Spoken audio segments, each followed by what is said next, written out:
A lot of attention on Saturday up in Dallas, the Red River rivalry with Texas and Oklahoma, first time since 2011, both undefeated.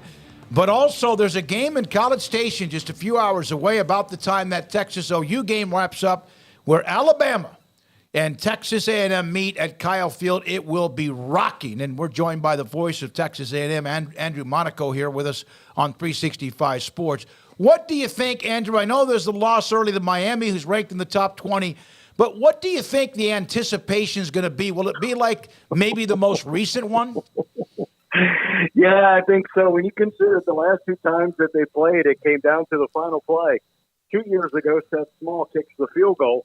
Last year, Alabama makes the play as the Aggies down 24-20. One final shot. They break up the pass intended for Evan Stewart. I think Kyle Field will be absolutely electric on Saturday. They have been camping out the students for ticket pull since the ULM game.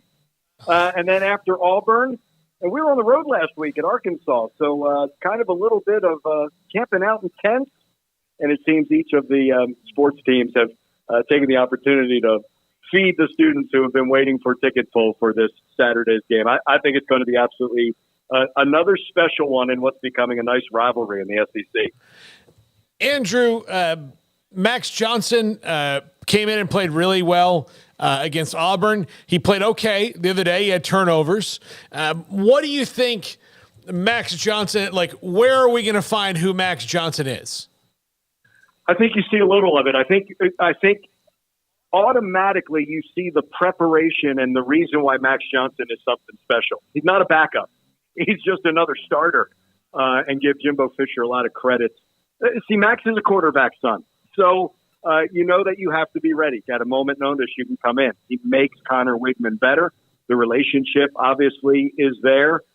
They both went through some trials last year. And what you saw was his preparation against Auburn, and the offense was humming. You saw after Arkansas had the ball for over 8 minutes on their first drive, the Aggies answered with a touchdown. And again, I think the tempo is the same. I think that respect is the same. Can't throw the pick, and especially not a pick six, and you have to protect the football. So there's always ways to get better, but for someone, Jimbo uses the phrase saddle time for a quarterback. Max Johnson has saddle time in the SEC. This will be the third time that he faces Alabama, and he does it probably with the most dynamic offense that he's had if you compare them to the 2 years that he had at LSU when the Tigers took on the Tide. Andrew, looking at another part of that offense with the running game, obviously they've had a really great string of running backs over the past few years, but Le'Veon Moss, the lead guy right now, I know they had over 200 yards as a team the other day, but how have you seen that, especially with the change at quarterback, just the running game evolving over the course of these first 5 weeks? Yeah, it's gotten better, and I think that's a credit to the offensive line. But, you know, they do have three, and it's hard to replace the Devon A-Chain, and we're finding out that you need three, right? Right. for what Devon did. But, I mean, Amari Daniels has a ton of experience. Ruben Owens is the special one, right? He's the freshman from El Campo, and he's going to be a really good one. But Le'Veon's the one that's been around the longest. The thing with Jimbo Fisher and Bobby Petrino is you've got to be able to run the ball, totally get it. But you have to pass protect, and you have to be able to catch out of the backfield. And at times, if you noticed against Arkansas, Le'Veon and Ruben Owens, or Le'Veon and Amari, they were part of the empty backfield. They were part of the 5 receivers that were on the field. So they can do that. There's a size and a strength that Le'Veon possesses. Amari Daniels put on more muscle, but he didn't lose his speed, which was impressive. Ruben is another one. After one of the touchdowns that he scored, I believe it might have been ULM, there was a shot of Jimbo on the sideline, and he called for 2, and he said, 2, you know how much we love you, don't you? He said, you missed pass protection, and we still handed you the football, and he scored a touchdown. But that's what goes into being a running back in this offense, is you have to do it all if you're going to get the carries. But Le'Veon, 97 yards 2 weeks ago against an Auburn defense. 107, his first career 100-yard rushing performance.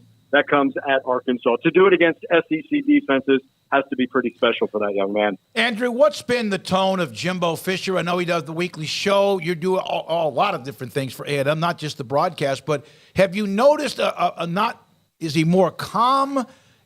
What is his demeanor now compared to this time a year ago? Not a year ago. It's really a shame. The injuries were piling up. You'll remember we used 3 quarterbacks last year. Lost an All-SEC center at Bryce Foster. Had just lost Anaya Smith in week 4 to an ankle injury, so he would be out. And there were players in and out of the lineup, and having to use freshmen. I say this: baptism by fire.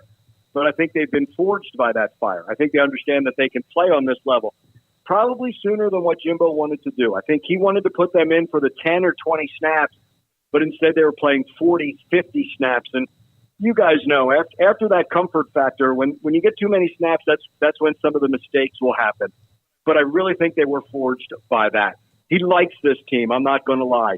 He has the experience. You can't rush experience, and that was the problem last year is they were caught with a lack of experience. But I think the guys who came back lead the maturity, lead these teams with that experience. And they're really fortunate. It's at each position. Anias at wide receiver and obviously punt return. Layden Robinson on the offensive line. McKinley Jackson on that killer defensive line. Edgerrin Cooper and Chris Russell had a chance to walk. They didn't. They came back, and Damani Richardson on the back end. And Max Wright at tight end. Guys who are likable leaders, I think they go across both the offense and the defense. And when you're the first guy in the rep and you're doing it right, then it leads for that practice period to be really good and it moves.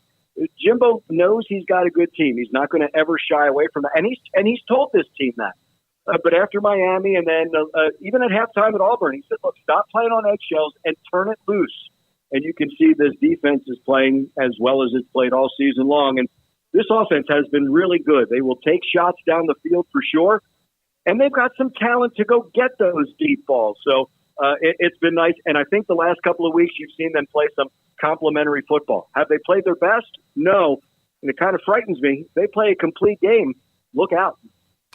That Miami game, and a couple of things kind of sticks out to me in that there are probably teams in years past that would have let that undo them in some of these other games because of having that one and the momentum so early in it on the road and then it going down the way that it did and some of the mistakes they made that they hadn't been making. But after that one, what have you seen turn that allowed them not to let Miami beat them twice, so to speak? Yeah, that's a great point. You never let one loss run into two, right? So they focused on themselves. Look, they did not like that feeling. I thought they got out physical in that game, and I think they would admit that also. 33 points on the road should win you a game. 48 is not going to win you a game. I don't care where you're playing when you give up that many. Instead of, and this is what I've liked in adversity, instead of them saying, oh, here we go again, now they say, look, trust in yourself.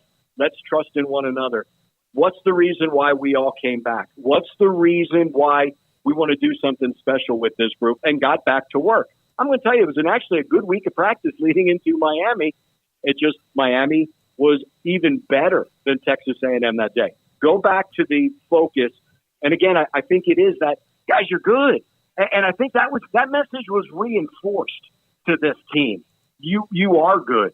Go play. Go do this. Dinged a little bit on some key players, but Miami took it to them. And the feeling was, look, we went through this last year and we said we're not going to go 5-7.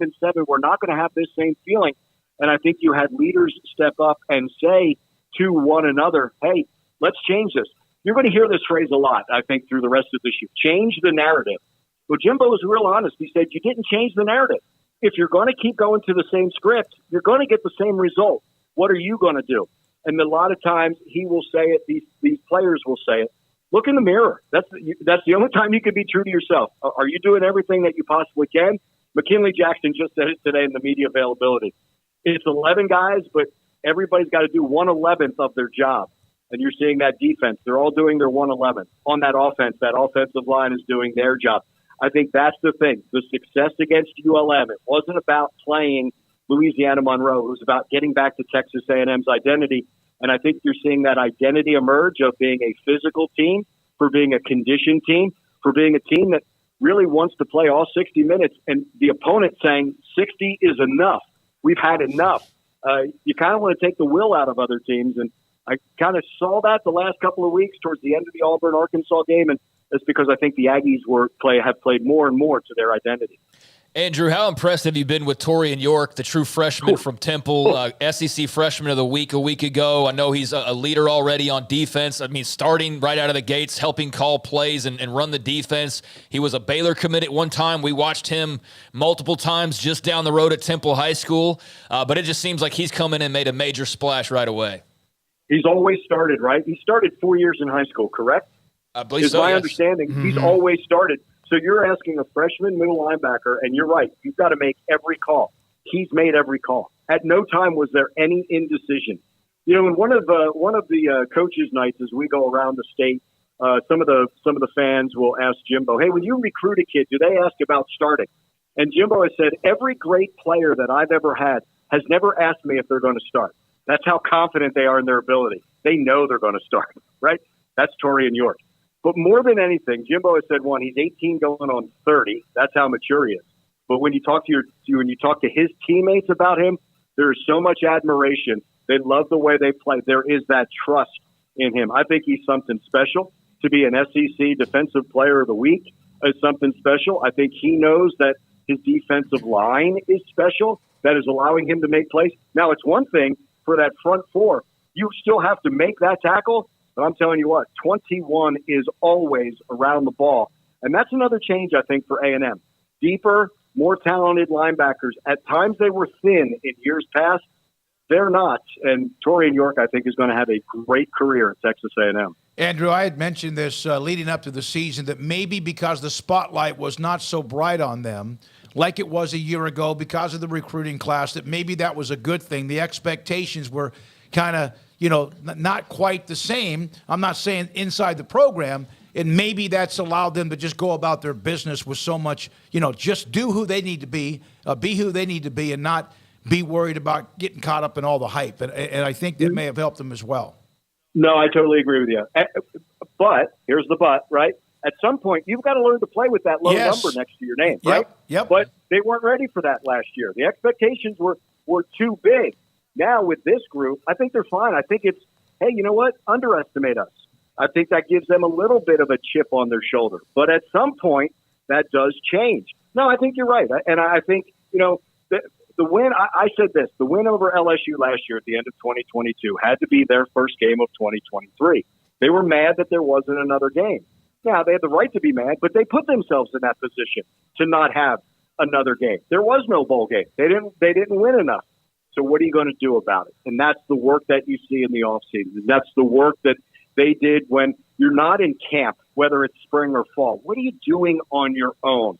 But no, you make a great point. Look, so they were asked already today, hey, you guys aren't ranked. And the thought being, we don't deserve to be. We haven't, in their minds, we haven't done anything. All we've done is play the first 5 weeks. We're 4-1. Are we still getting better? That becomes the most important thing.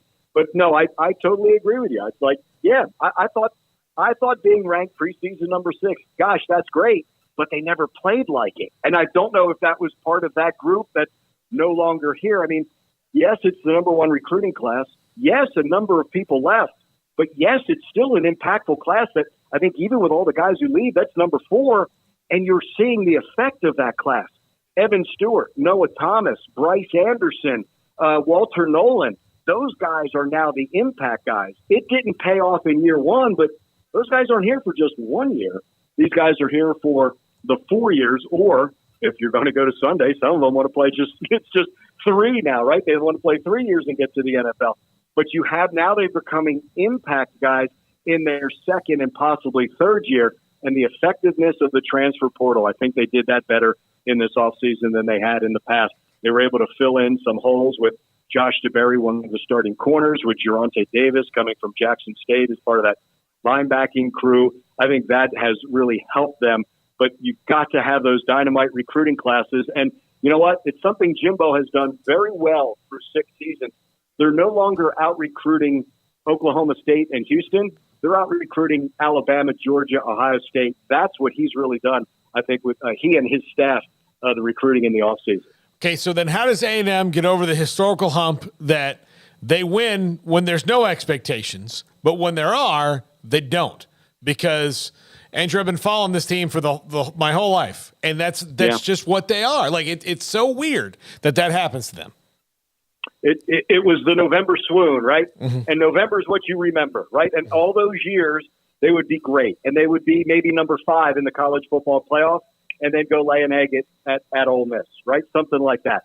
You've got to trust in yourself, and you've got to have that. You've got to have that talent, and I think you've got to play consistent football. I think it's a combination of, and again, fans hate to hear this, but it's got to be the preparation on Monday through Friday to play on Saturday. You can't say that, I didn't run that play right on Tuesday, but you know what? When it matters, I'll do it on Saturday. No, you're not. That you have to do it every single time to do it, because when the crux of the game is there, you're reverting to what you've done in the past. So you can do it 11 out of 12 times. You got to do it that 12th time. And when you have players like Shamar Turner on the defensive line that Jimbo says at every practice, every snap, he's playing like it's for a national championship. When you have all 11 on defense doing that and all 11 on offense doing that, the confidence in yourself says, we don't care who we're playing to our standard. That's the difference. And I'm going to say this. That's what Alabama does. That's what Georgia's doing now. That's what Clemson's done in the past. That's what Ohio State has done. I think Jimbo Fisher is bringing that here. He's got more players who are doing that, more ballers, as he calls them. I think you have more of that. Once you do that, that's the standard for whoever's in this program and then whoever comes into this program going forward. Look, Nick Saban did it. He did it better than anyone. You're going to play as a junior, as a senior. Freshman, sophomore, you're going to sit, wait your turn. All those guys who may not have liked that as freshmen or sophomores, well, they're playing in the NFL and realize I was prepared. The goal is not to get to the NFL. The goal is to stay in the NFL. Look, the goal is also to win on the collegiate level. But when you have the confidence that you can do that, it doesn't matter who the opponent is. It matters what your standard is. Then that's when you realize you can play as a favorite, an underdog, but hopefully you're going to be so good you're always going to be the favorite, and you're ready for everybody's best shot.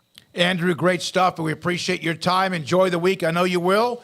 It is Alabama, Texas A&M on Saturday afternoon at Kyle Field in College Station. A heck of a matchup. Tomorrow.